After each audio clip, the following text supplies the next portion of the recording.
इस वक्त की बड़ी खबर, चुनाव आयोग ने रद्द किए 334 दलों के रजिस्ट्रेशन। देश में अब सिर्फ 67 क्षेत्रीय पार्टी बची। इसके अलावा अब देश में सिर्फ 6 राष्ट्रीय पार्टियां रह गई हैं। उनमें अरविंद केजरीवाल की आम आदमी पार्टी, मायावती की बहुजन समाज पार्टी, देश की सत्तारूढ़ Bharatiya Janata party, communist party of India, मुख्य विपक्षी कांग्रेस और राष्ट्रीय पीपुल्स पार्टी। आपको बता दें कि जन प्रतिनिधित्व अधिनियम 1951 की धारा 29A के प्रावधानों के तहत निर्वाचन आयोग, इलेक्शन कमीशन ऑफ इंडिया में राजनीतिक दलों का रजिस्ट्रेशन किया जाता है।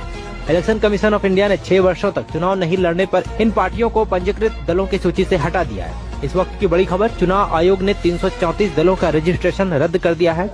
इसके साथ ही अब देश में सिर्फ 67 क्षेत्रीय पार्टी बच गई हैं। इसके साथ ही देश में अब सिर्फ 67 क्षेत्रीय पार्टियां बच गई हैं। वहीं देश में अब सिर्फ 6 राष्ट्रीय पार्टियां रह गई। इस वक्त की बड़ी खबर, चुनाव आयोग ने रद्द किए 334 दलों के रजिस्ट्रेशन। देश में अब सिर्फ 67 क्षेत्रीय पार्टी बची। इसके अलावा अब देश में सिर्फ 6 राष्ट्रीय पार्टियां रह गई हैं। उनमें अरविंद केजरीवाल की आम आदमी पार्टी, मायावती की बहुजन समाज पार्टी, देश की सत्तारूढ़ Bharatiya Janata party, communist party of India, मुख्य विपक्षी कांग्रेस और राष्ट्रीय पीपुल्स पार्टी। आपको बता दें कि जन प्रतिनिधित्व अधिनियम 1951 की धारा 29A के प्रावधानों के तहत निर्वाचन आयोग, इलेक्शन कमीशन ऑफ इंडिया में राजनीतिक दलों का रजिस्ट्रेशन किया जाता है। इलेक्शन कमीशन ऑफ इंडिया ने 6 वर्षों तक चुनाव नहीं लड़ने पर इन पार्टियों को पंजीकृत दलों की सूची से हटा दिया है। इस वक्त की बड़ी खबर, चुनाव आयोग ने 334 दलों का रजिस्ट्रेशन रद्द कर दिया है।